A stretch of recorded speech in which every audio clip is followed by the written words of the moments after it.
नमस्कार विद्यार्थी मित्रांनो. स्वागत आहे आपलं पुन्हा एकदा एम-पी-एस-सी लायब्ररी या आपल्या यूट्यूब चॅनलमध्ये. आज आहे 14 ऑक्टोबर 2025. सुरू करूयात आजच्या चालू घडामोडी. आज देखील आपण अतिशय महत्त्वपूर्ण अशा चालू घडामोडी पाहणार आहोत. सर्वप्रथम पाहणार आहोत 2025 मधील अर्थशास्त्रातील नोबेल पुरस्कार कोणाला जाहीर झालेला आहे. अल्फ्रेड बर्नहार्ड नोबेल हे कोण होते. नोबेल पुरस्काराविषयी थोडक्यात माहिती देखील पाहणार आहोत. सियांग नदी कोणत्या भारतीय राज्यात आहे हे देखील आपण पाहणार आहोत आणि ती चर्चेमध्ये का आहे हे देखील आपण समजून घेणार आहोत. आणि सामूहिक विद्यापीठ गीत गायनाचा रेकॉर्ड कुठे करण्यात आलेला आहे हे देखील आपण पाहणार आहोत. त्यामुळे या सर्व महत्त्वपूर्ण चालू घडामोडी समजून घेण्यासाठी शेवटपर्यंत व्हिडिओ जरूर पहा. सुरू करूयात कालच्या एका प्रश्नाने.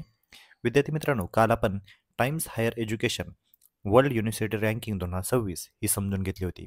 त्यामधील कोणती भारतीय संस्था टॉपला आहे किंवा जगामध्ये कोणती संस्था टॉपला आहे आणि एकंदरीतच कोणत्या देशाच्या सर्वाधिक युनिव्हर्सिटी या लिस्टमध्ये आहेत आणि भारताचा कितवा क्रमांक आहे हे सर्व आपण समजून घेतलेलं आहे.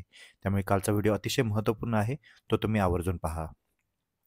कालच्या प्रश्नामध्ये विचारलेले होते की Times Higher Education World University ranking 2026 भारतीय संस्थांपैकी सर्वोत्तम स्थान कोणत्या संस्थेला मिळाले आहे. तर याचं योग्य उत्तर आहे पर्याय क्रमांक 2, IISc बेंगळुरू. हे अतिशय महत्त्वाची अशी रँकिंग आहे.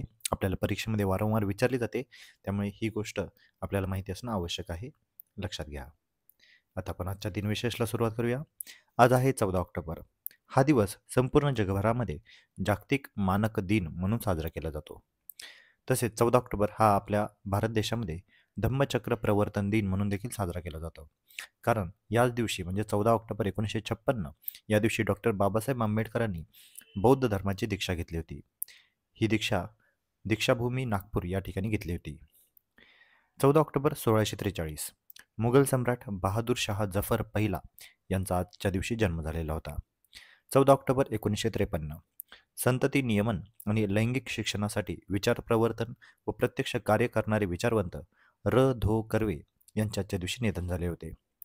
14 ऑक्टोबर 2004 स्वदेशी जागरण मंच, मजदूर संघ व कामगार संघ यांचे संस्थापक दत्तोपंत ठेंगडी यांचे आजच्या दिवशी निधन झाले होते. तर विद्यार्थी मित्रांनो, अतिशय महत्त्वपूर्ण अशा दिनविशेषानंतर आपण आपल्या चालू घडामोडींना प्रश्नोत्तराच्या स्वरूपामध्ये सुरुवात करूया. प्रश्न क्रमांक पहिला, खालीलपैकी कोण 2025 अर्थशास्त्र नोबेल विजेते नाहीत. म्हणजेच थोडक्यात 2025चा अर्थशास्त्र नोबेल विजेता खालीलपैकी कोणता नाही आहे. तर यासाठीचे पर्याय आहेत पर्याय क्रमांक 1 जोएल मोकिर, पर्याय क्रमांक 2 पीटर हॉविट, पर्याय क्रमांक 3 फिलिप अगियन आणि पर्याय क्रमांक 4 रिचर्ड थेलर. त्याचं योग्य उत्तर आहे पर्याय क्रमांक 4 रिचर्ड थेलर. विद्यार्थी मित्रांनो, 2025 अर्थशास्त्रातील नोबेल पुरस्कारार्थी आहेत तिघेजण. तर हे तिघेजण कोण आहेत. तर USA आहेत जोएल मोकिर, फ्रान्स आणि UK या दोन देशांचे प्रतिनिधित्व करणारे फिलिप अगियन आणि कॅनडाचे आहेत पीटर हॉविट.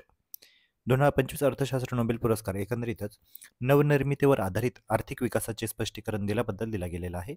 त्यातील विशेष म्हणजे आपल्याला जी गोष्ट माहिती पाहिजे ती म्हणजे जोएल मोकिर यांना शाश्वत विकास हा नवीन सामान्य का बनला आहे याची कारणे शोधण्यासाठी मोकिर यांनी ऐतिहासिक स्रोतांचा वापर केलेला होता. यासाठी त्यांना अर्थशास्त्रातील नोबेल पुरस्कार देण्यात आलेले आहे. फिलिप अगियन आणि पीटर हॉविट यांना क्रिएटिव्ह डिस्ट्रक्शन म्हणजे सृजनशील विध्वंस या संकल्पनेद्वारे सातत्यपूर्ण विकासाचे सिद्धांत मांडल्याबद्दल हा पुरस्कार त्यांना देण्यात आलेला आहे. जेव्हा एखादे नवीन आणि सुधारित उत्पादन बाजारात येते तेव्हा जुनी उत्पादने विकणाऱ्या कंपन्या तोट्यात जातात याबाबत त्यांनी मत मांडलेले होते आणि ही संकल्पना मांडल्याबद्दल या दोघांनाही आता 2025 अर्थशास्त्रातील नोबेल पुरस्कार भेटलेला आहे. अर्थशास्त्रातील नोबेल पुरस्कार हे स्वीडनची royal Swedish academy of science यामार्फत दिला जातो. हा पुरस्कार आर्थिक विज्ञानातील स्वेरिजेस रिक्सबँक म्हणून देखील ओळखला जातो, जो अर्थशास्त्र क्षेत्रातील सर्वोच्च सन्मान मानला जातो. लक्षात ठेवा, आपल्याला परीक्षेमध्ये अर्थशास्त्र नोबेल पुरस्काराचं दुसरं नाव काय अशा पद्धतीचा प्रश्न देखील विचारला जाऊ शकतो. तर त्याचं उत्तर असणार आहे आर्थिक विज्ञानातील स्वेरिजेस रिक्सबँक. हे वर्डिंग आपल्याला माहिती असणं आवश्यक आहे. तुम्ही मागील फोटोमध्ये वरच्या साईडला जे लिहिलेलं आहे the Sveriges Riksbank prize the in economics in memory of Alfred Nobel 2025 या पद्धतीचं लिहिलेलं तुम्ही वाचतच असाल. तर हे आपल्याला नाव माहिती असणं आवश्यक आहे. याची मुख्य संकल्पना होती इनोव्हेशन म्हणजेच प्रगतीची गुरुकिल्ली आणि क्रिएटिव्ह डिस्ट्रक्शन म्हणजे जुन्या पद्धतींचा नाश करून नव्या कल्पनांना मार्ग देणे आणि यामुळेच अर्थव्यवस्थेला दीर्घकालीन गती देखील मिळते. वळूया पुढच्या प्रश्नाकडे. प्रश्न क्रमांक 2. अल्फ्रेड नोबेल यांचा जन्म कोठे झाला? तर यासाठीचे पर्याय आहेत. पर्याय क्रमांक 1 स्वीडन, पर्याय क्रमांक 2 अमेरिका, पर्याय क्रमांक 3 इटली आणि पर्याय क्रमांक 4 नॉर्वे. त्याचे योग्य उत्तर आहे पर्याय क्रमांक 1 स्वीडन. विद्यार्थी मित्रांनो, आता सर्व 2025 मधील नोबेल पुरस्कार हे जाहीर झालेले आहेत. त्यामुळे आपण एकंदरीतच अल्फ्रेड नोबेल आणि नोबेल पुरस्कार अशी सविस्तर अशी बातमी आज आपण समजून घेणार आहोत. अल्फ्रेड बर्नार्ड नोबेल ते रसायनशास्त्रज्ञ, अभियंता, व्यापारी, संशोधक होते. त्यांचा जन्म 21 ऑक्टोबर 1833 रोजी स्टॉकहोम, स्वीडन या ठिकाणी झाला. तर त्यांचे निधन 10 डिसेंबर 1896 रोजी इटली येथे झाले. वयाच्या 17व्या वर्षी स्वीडिश, रशियन, फ्रेंच, इंग्रजी आणि जर्मन भाषेत ते बोलू आणि लिहू शकत होते. 1852 मध्ये वडिलांच्या कारखान्यात क्रिमियन युद्धादरम्यान लष्करी उपकरणे त्यांनी बनवली. 1862 मध्ये नोबेलने नायट्रोग्लिसरीन तयार करण्यासाठी एक छोटा कारखाना देखील बांधला. 1863 मध्ये व्यावहारिक डिटोनेटरचा त्यांनी शोध लावला व या शोधामुळे उच्च स्फोटकांचा आधुनिक वापर देखील सुरू झाला.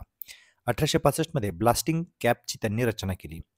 कृत्रिम रेशीम व चामड्यांसारख्या विविध गोष्टींचाही त्यांनी शोध लावला होता.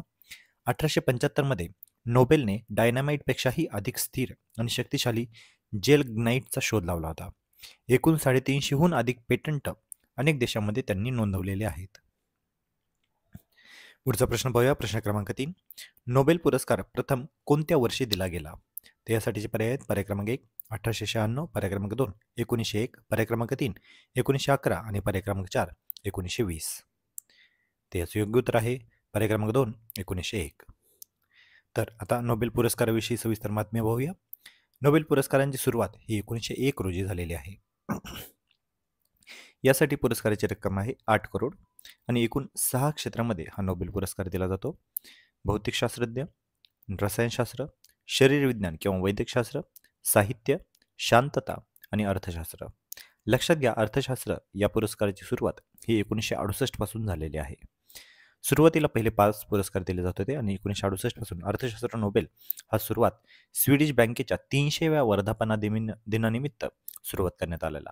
ही अतिशय महत्त्वपूर्ण अशी बातमी आहे की अर्थशास्त्र पुरस्कार देण्यास सुरुवात का झाली, तर स्वीडिश बँकेच्या 300व्या वर्धापन दिनी याची सुरुवात झालेली आहे. सर्व पुरस्कार हे स्टॉकहोम म्हणजे जी स्वीडनची राजधानी आहे येथे दिले जातात. फक्त शांततेचा जो पुरस्कार आहे तो ओस्लो जी नॉर्वेची राजधानी आहे येथे दिला जातो. ऑक्टोबर महिन्यामध्ये विजेत्यांची नावे घोषणा केली जातात. तर 10 डिसेंबरला हा पुरस्कार दिला जातो. एकूण 5 जणांना 2 वेळा नोबेल पुरस्कार भेटलेला आहे. त्यातील पहिल्या आहेत मॅडम क्युरी. मॅडम क्युरी या एकमेव महिला आहेत ज्यांना 2 वेळा नोबेल पुरस्कार मिळालेला आहे. त्यांना 1903 मध्ये फिजिक्ससाठी, रेडिओ ॲक्टिव्हिटीसाठी आणि 1911 मध्ये केमिस्ट्रीमध्ये रेडियमसाठी त्यांना पुरस्कार भेटलेला आहे. 1974 पासून मरणोत्तर नोबेल पुरस्कार कोणालाही दिला जात नाही. सर्वात जास्त वयाचे विजेते आहेत जॉन गुडइनफ, ज्यांनी 93व्या वर्षी केमिस्ट्री या घटकामध्ये त्यांना पुरस्कार भेटलेला आहे. तर सर्वात कमी वयाचे होते मलाला युसुफजाई, ज्यांना 16व्या वर्षी शांततेसाठी पुरस्कार भेटलेला आहे. रेड क्रॉस सोसायटीला एकूण 3 वेळा पुरस्कार भेटलेला आहे, 1917, 1944 आणि 1963 मध्ये. तर महात्मा गांधी यांना एकूण 5 वेळा नामांकन झालेले होते, पण त्यांना नोबेल पुरस्कार शेवटपर्यंत भेटू शकला नाही. ते 5 वेळा नामांकन 1937, 1938, 1939, 1947 आणि 1948 यावर्षी ह्या पुरस्कारासाठी नामांकन त्यांना भेटलेलं होतं. आता एकदा थोडक्यात भारतीय कोणकोणते विजेते आहेत नोबेल पारितोषिक विजेते ते आपण पाहूया. सर्वप्रथम सगळ्यात अगोदर साहित्यामध्ये रवींद्रनाथ टागोर यांना 1913 साली नोबेल पुरस्कार भेटलेला आहे. त्यानंतर 1930 मध्ये CV रमन यांना भौतिकशास्त्र नोबेल पुरस्कार भेटलेला आहे.